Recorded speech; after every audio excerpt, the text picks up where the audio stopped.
Sejarah pertempuran tanggal 2 Januari tahun 1949, Palagan Nagara. Banyak masyarakat Daha, Nagara, tidak mengetahui sejarah heroik daerahnya. Terutama sekali tentang perang terbuka antara rakyat Nagara dengan Belanda. Peristiwa tersebut terjadi pada tanggal 2 Januari tahun 1949 yang kemudian dikenal dengan istilah Palagan Nagara. Yang membanggakan, muara penyerangan dan ide melakukan pertempuran berasal dari masyarakat Hamayung yang langsung diprakarsai oleh Pambakal, kepala desa Arpan. Berikut saya posting kronologi peristiwa pertempuran tanggal 2 Januari tahun 1949 yang saya kutip dari buku kecil, Refleksi Palagan Nagara tanggal 2 Januari tahun 1949, tulisan dari H. Lambran Lajim tahun 2005 yang disampaikan pada peringatan Hari Legiun Veteran RI dan peringatan Palagan Nagara. Prakondisi Palagan Nagara. Pada bulan Oktober tahun 1945 atas prakarsa Panitia Persiapan Republik Indonesia Merdeka (PPRIM) yang diketua oleh Umar Rasyid dilakukan pengibaran bendera merah putih dan nyanyian Indonesia Raya di halaman kantor Kiai Wedana Muhammad Yusran, diikuti tidak kurang dari 40 orang. Inilah tonggak pertama pengambil alihan sementara pemerintahan di Nagara, sepeninggal Jepang dan ketika itu Belanda belum datang ke Nagara. Pada bulan Desember tahun 1945, datang ke Nagara ekspedisi pertama beranggotakan 9 orang yang diutus Bung Tomo untuk membentuk pemerintahan RI dan Barisan Pemberontak Rakyat Indonesia, BPRI. Mereka terdiri H. Ahmad, Ketua, H. Burhan, H. Asnawi, H. Maran, H. Muradi, Jambran, Jaderi, Atu dan Abdul Manaf. Mereka semua juga adalah orang Nagara, kecuali H. Muradi berasal dari Amuntai. Mereka tergabung dalam Barisan Pemberontak Penghubung Rakyat Indonesia Kalimantan, BPPRIK, yang sebelumnya singgah Samuda, Sampit dan terus ke Nagara. Mereka itu bersama para pejuang setempat berunding dan mengupayakan perekrutan para pejuang untuk mengantisipasi datangnya pasukan Belanda.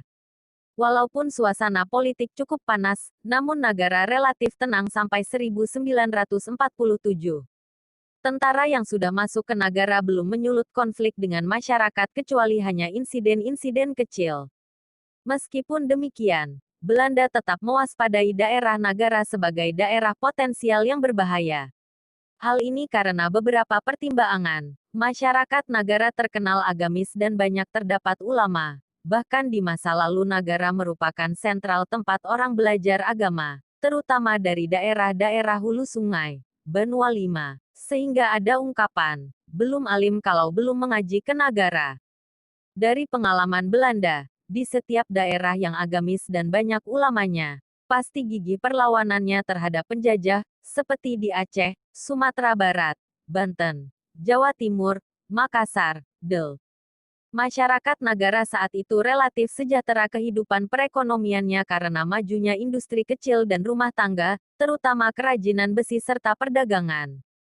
Belanda mencurigai masyarakat Nagara akan menyuplai logistik dan persenjataan ke daerah-daerah lain, terutama lewat sungai yang saat itu merupakan prasarana transportasi utama. Untuk mengantisipasi ancaman ini maka pada akhir 1948, Residen Belanda di Banjarmasin, A.G. Delman mengirim seorang tokoh diplomasi Belanda bernama Van der Plaats ke Nagara.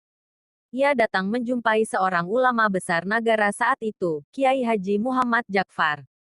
Permintaannya agar dengan harismanya, Kiai Haji Muhammad Jakfar dapat menjinakkan potensi rakyat Nagara dan sekitarnya. Tegasnya agar jangan sampai rakyat dan pejuang angkat senjata melawan Belanda. Sebagai imbalannya, ulama besar ini akan diberi jabatan Kadi Besar di Kalimantan Selatan, menjadi Ketua Jamiyah Islamiyah Kalimantan Selatan bentukan Belanda, mendapat gaji besar dan mobil mewah merek Dodge yang saat itu hanya dimiliki 2 orang di Kalsel, yaitu Gubernur Belanda dan Haji Umar Lampihong. Dalam kesaksian saya, Van der Plaats diperkirakan seorang Indo-Belanda, berbadan tinggi besar, hidung mancung, namun berkulit sawo matang. Ia mendarat di Kampung Pakandalam, Paramayan sekarang, dan speedboat yang ditumpanginya ditambatkan di sungai depan rumah Kiai Haji Muhammad Jakfar. Bersamanya ikut 4 orang pejabat Belanda, termasuk Kiai Haji Abdul Ghani, Kiai Wedana Nagara. Van der Plaas yang konon lama belajar agama Islam di Mekah bercakap-cakap dengan Haji Jakfar menggunakan bahasa Arab yang kami sendiri tidak paham maksudnya. Namun menurut Haji Jakfar intinya seperti disebutkan di atas. Haji Jakfar menolak dengan halus permintaan di atas.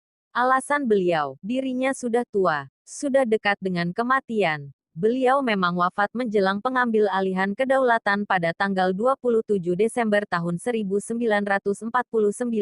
Tidak berambisi lagi menduduki jabatan-jabatan prestisius atau mengejar harta berlimpah. Soal perjuangan diserahkan kepada kemauan rakyat saja. Padahal sebenarnya beliau anti penjajahan dan putra beliau di Hejaz Arab Saudi, H. Muhammad saya yang menjadi anggota Komite Kemerdekaan Indonesia di Hejaz selalu mendorong agar perjuangan terus dikobarkan. Tidak itu saja, hampir setiap hari terutama malam hari, berdatangan para pemuda pejuang di Benua Lima minta dimandikan dengan H. Jakfar, supaya lebih memiliki kekuatan untuk berjuang melawan Belanda. Menghadapi jawaban tersebut Van der Plaas pulang dengan tangan hampa, dan mencoba melakukan pendekatan-pendekatan di daerah lainnya. Konon menjelang akhir hayatnya Van der Plaas sempat masuk Islam karena ilmu agama yang dimilikinya dan kesadaran bahwa penjajahan yang dilakukan bangsanya tidak bisa dibenarkan diukur dari manapun. Meletusnya Palagan Nagara. Sehubungan dengan gencarnya upaya Belanda mematikan kemerdekaan, maka di seluruh wilayah Indonesia perlawanan terus bergolak. Pasca agresi II ke seluruh wilayah Indonesia, termasuk ke Nagara, maka segenap komponen perlawanan yang sudah terbentuk sebelumnya bangkit. Gubernur Tentara ALRI Divisi 4, Pertahanan Kalimantan yang terbentuk tanggal 18 November tahun 1946, di bawah pimpinan Hasan Basri menginstruksikan perlawanan rakyat di segenap bumi lambung Mangkurat. Ke Nagara surat instruksi tanggal 25 Desember tahun 1948 tersebut dibawa oleh Arizal dan Ishak Hashim. Perang terbuka dengan tentara Belanda di Nagara pada mulanya terjadi karena salah seorang pejuang, Ali Din, pada tanggal 2 Januari tahun 1949 dipanggil oleh polisi kilat untuk datang ke kantor, katanya untuk menyerahkan senjata-senjata untuk pasukan Republik. Ternyata Belanda berkhianat, Ali Din justru ditangkap karena dianggap mengorganisasi perlawanan terhadap Belanda. Akibatnya para pemuda pejuang dan anggota masyarakat berkumpul di Hamayung, dan di bawah komando pembakal Arpan, orang tua Ali Din, melakukan penyerangan selepas zohor ke markas polisi kilat Belanda di Tambak Bitin. Tidak kurang dari puluhan ribu orang pejuang dan rakyat ambil bagian dalam pertempuran tersebut, tidak saja dari Nagara tapi juga dari daerah-daerah sekitarnya yang ikut bergabung. Menurut saksi hidup, Masrah dan Hamzah bahwa sebelum penyerangan dengan berjalan kaki, berkumpul di Hamayung dan seluruh rakyat mempersiapkan makanan dengan mengawas serta berdoa bersama. Dalam pertempuran ini bertindak sebagai komandan adalah Arpan Kacil, dengan wakilnya Abdul Maki, dengan formasi pasukan terdiri utuh Nasri alias Andi Tajang, Basuni Jamhari, Abdusani, Rahimin, Ilas, Ibus, Hamasrani, Atuti, Haris Kaderi, Ahmad Sanusi, Del. Perlawanan ini melibatkan 8 kampung, dan penulis, Lambran Lajim, sebagai pelatih kemiliteran dan penghubung markas ALRI Divisi 4, A, Pertahanan Kalimantan, memimpin pasukan dari Pakan Dalam. Rakyat dan pejuang saat itu hanya bermodalkan semangat jihad berjuang lillahi ta'ala dengan bersenjata sederhana, yakni pedang, keris tombak, mandau, sedikit senjata api hanya 3 buah Lee Enfield masing-masing pelurunya 1 onderbak dan beberapa senjata api rakitan sendiri. Pertempuran berkobar sejak waktu asyar sampai subuh. Dalam pertempuran terbuka tersebut diketahui gugur 8 pejuang, yakni H. Hashim, H. Jakfar, bukan H. Muhammad Jakfar di atas, Saludin, Kamberan, Muid, Aseri, Rahimin dan seorang perempuan Fatimah. Kalau dihitung dengan akal, mestinya korban sangat besar, sebab rakyat yang menyerbu sangat banyak dan dihadapi pasukan Belanda dengan senjata-senjata modern dan otomatis, serangan tambahan juga dilakukan tengah malam, namun tetap gagal menguasai tangsi Belanda yang hampir saja dikuasai kalau tidak datangnya bala bantuan baru. Pejuang yang ditugasi memutus telepon tidak berhasil, sehingga pasukan Belanda masih bisa berkomunikasi minta bantuan daerah lain. Para pejuang akhirnya mundur untuk menghindari jatuhnya korban yang lebih banyak, sebab ketika itu berdatangan bala bantuan tentara Belanda beberapa kompi, baik dari Kandangan, Amuntai dan juga dari Banjarmasin dengan kapal perang 4 buah. Mereka menghindar ke belakang rumah, berendam di air, guna mengorganisasi kekuatan baru guna melakukan serangan gerilya di lain waktu. Tidak diketahui berapa jumlah tentara Belanda yang tewas dan luka-luka diperkirakan cukup banyak, sebab terjadi pula kesalahan sandi antara tentara Belanda yang datang dari Kandangan dan Amuntai saling baku tembak yang dikiranya musuh, pejuang. Tentara Belanda yang terdiri dari KL dan KNIL kelihatannya sangat takut. Karena apabila ada gerakan terlihat pada tumbuhan belukar langsung diberondong dengan senjata otomatis, padahal ternyata hanya ayam atau anjing saja. Dampak heroik Palagan Nagara. Meskipun pertempuran Palagan Nagara tanggal 2 Januari gagal memperoleh kemenangan yang tuntas, namun dampaknya sangat signifikan terhadap perjuangan.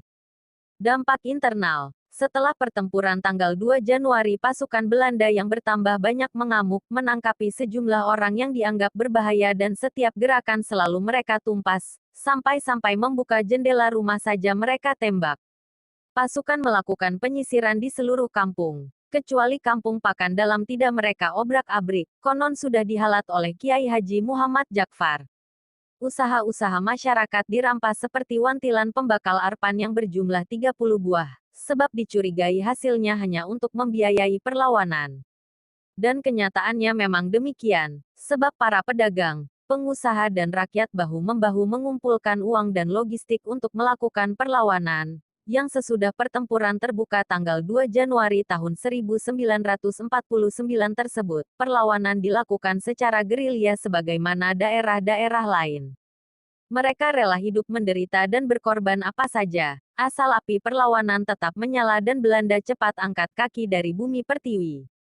Sebagai akibatnya juga orang Nagara, asal dari Nagara, di seluruh hulu sungai, Banua V, ditangkapi. Sebagai balasannya, rakyat umum juga melakukan blokade ekonomi terhadap pasukan Belanda. Rakyat tidak mau melakukan jual beli dengan Belanda, terutama bahan makanan, sehingga terpaksa logistik pasukan mereka datangkan dari Banjarmasin. Dampak eksternal. Pertempuran tanggal 2 Januari semakin membangkitkan semangat perjuangan di seluruh Kalsel yang mengambil pelajaran bahwa negara yang hanya kota, daerah kecamatan mampu melakukan perang terbuka terhadap Belanda, sebab pertempuran itu dilakukan di siang hari sampai malam, subuh. Hal ini berakibat api perlawanan semakin dahsyat. Setiap hari selalu saja ada mayat-mayat yang hanyut di Sungai Nagara, baik mayat tentara Belanda, mayat pejuang maupun mata-mata, spionase, Belanda yang oleh rakyat disebut, sapi, sehingga selama berbulan-bulan orang enggan minum air sungai dan memakan ikan di sungai tersebut. Di seluruh hulu sungai ikan dari Nagara tidak laku dijual. Perlawanan yang semakin gigih ini mengakibatkan Belanda kewalahan dan terpaksa menarik pasukannya ke ibu kota kabupaten, sebab perdesaan dan kecamatan sudah dikuasai pejuang dan kondisinya sangat rawan dan berbahaya bagi pasukan Belanda. Namun untuk Nagara, pasukan Belanda tetap dipertahankan, karena Belanda beranggapan Nagara merupakan biang keroknya perjuangan melawan mereka. Seiring dengan memanasnya perlawanan perjuangan di Kalsel ini, penguasa Belanda sempat pula berkeinginan mendatangkan Kapten Raymond Westerling guna meredam perjuangan di Banua Banjar. Westerling memang pernah sukses membantai puluhan ribu rakyat di Makassar, Sulawesi Selatan, sehingga untuk memperingatinya, di salah satu sudut kota Makassar, Bujung Pandang, terdapat jalan 40.000. Sebelum niat ini terlaksana, pemerintah Belanda keburu memutuskan untuk melakukan gencatan senjata, ceasefire, yang untuk daerah Kalimantan Selatan ditandatangani tanggal 2 September tahun 1949. Hal ini dilakukan berkaitan dengan kesepakatan pengambil alihan kedaulatan dari pemerintah Belanda kepada pemerintah Indonesia.